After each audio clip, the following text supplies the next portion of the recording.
Hey, everybody. I was actually going to save this for when I have Andy Dolich come on and talk about Jerry West, but I think I'll get this out of the way to talk about Jerry West briefly and then have Andy on to talk about him yet again because Andy actually worked with Jerry West when Andy was with the Memphis Grizzlies and for 5 years. So, as Andy told me, we were talking on the phone about our mutual friend, Jim. It's really just hard. Hard that Zelensky is gone, Jim Zelensky.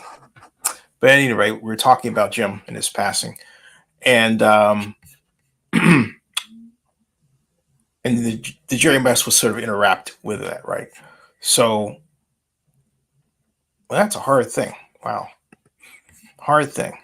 So, I want to talk about Jerry West right now because when I think of Jerry West, I think of somebody who, first of all, I never had the pleasure of meeting or interviewing. Maybe was in the same room. Well, okay, if you count the NBA Finals Game 6, when Jerry West was undoubtedly somewhere in the building when the Warriors were playing the Cleveland Cavaliers, and I had a ticket, but I didn't know. I didn't think about it. But with all of that, Jerry West was everywhere. He was, yeah, the logo. But what I'm saying is that his image, his persona, his leadership style was repeated again and again and again by many people without Jerry being present. And that was in part because Jerry West was Warriors consultant and therefore in the Bay Area quite a bit, but also just his, really, if you think about it, his California-based legacy, playing for the Lakers and then being a consultant both for the Warriors and the Clippers. That's all California basketball. Northern or Southern doesn't matter, but it's all California. So Jerry West was literally in my orbit, or maybe it's better to say that I was literally in his orbit. You know, however that comes out, I think it's probably better to say that I was in his orbit because he's the planet, and I'm just sort of one of many millions of people circling around him. But that kind of leadership, that quiet leadership, not one that's associated with yelling, not one that's associated with superhuman play, but just just doing things right. You know, the simplicity of rightness is what I would call it, and I think that's a heck of a compliment to pay to anybody, and it's a hell of a model to lay out for younger people. Just do something right. You know, they say you take a job and you do the job to the best of your ability. You do it well. You don't take the job and I think we've all been guilty of having that one job that we hated. That happens. That's understandable. But you put on an actor's face and you trudge through it. Unless, of course, you are unfortunate enough to get a manager like the one that I had at Guy's Drugstore on MacArthur and 35th who threatened me with violence if I didn't do the stocking the way that he wanted it done. And that was my first job ever. My grandfather came down and with his, he had a side pistol.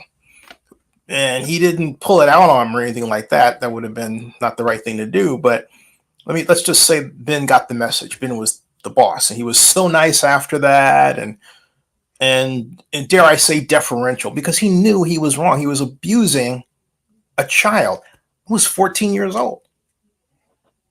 All right, it's 14 years old. So that's I've had a lot of examples of bad leaders. Ben was one of them. I can go on with others. But when you hear about someone like Jerry West, you think, wow, I wish I could have met that guy there. But, for the grace of God goes a part of my life that didn't happen.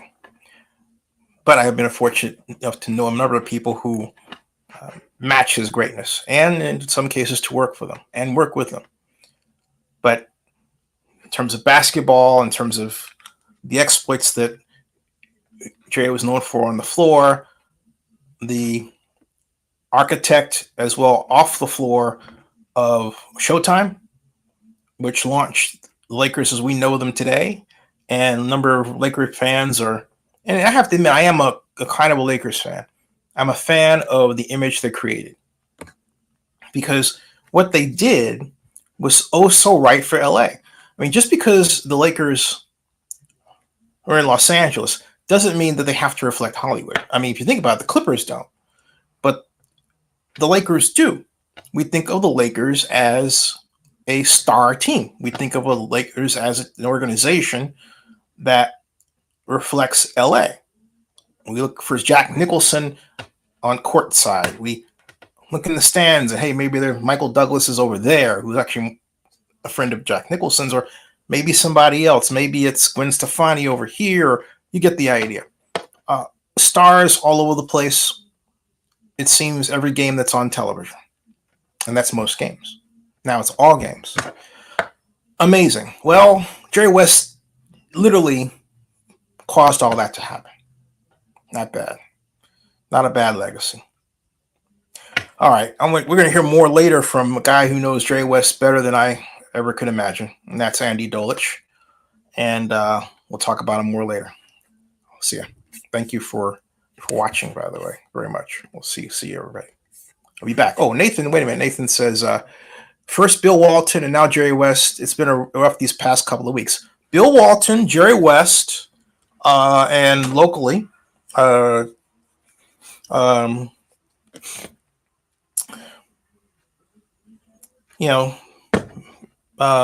Jimmy Z. And Zelensky was a sports journalist, sports writer. Then he went into public relations, and he was on the PR side of sports and everything. And as I said earlier, Jim was the kind of guy who was honest with his feelings. He let you know exactly what was on his mind. And a lot of our first conversations were about something that I wrote or said he didn't like. But what I like is instead of having to read it on Twitter, called me and we talked about it.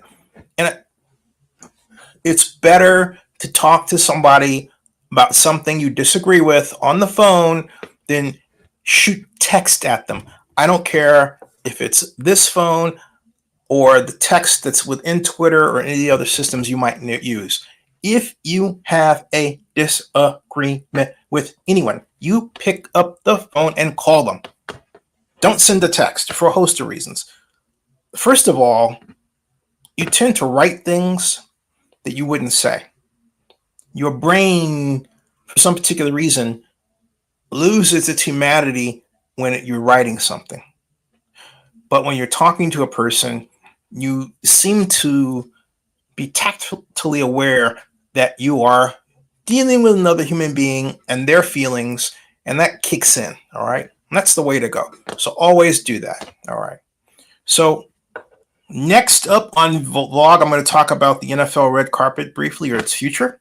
So stay tuned. It's going to come up in just a few minutes. Just grab the Zenny62 on YouTube if you haven't done so already. And please, thank you, Nathan, for the comment. Like and subscribe to the channel if you haven't already done so. That ends this stream. Okay, see you later.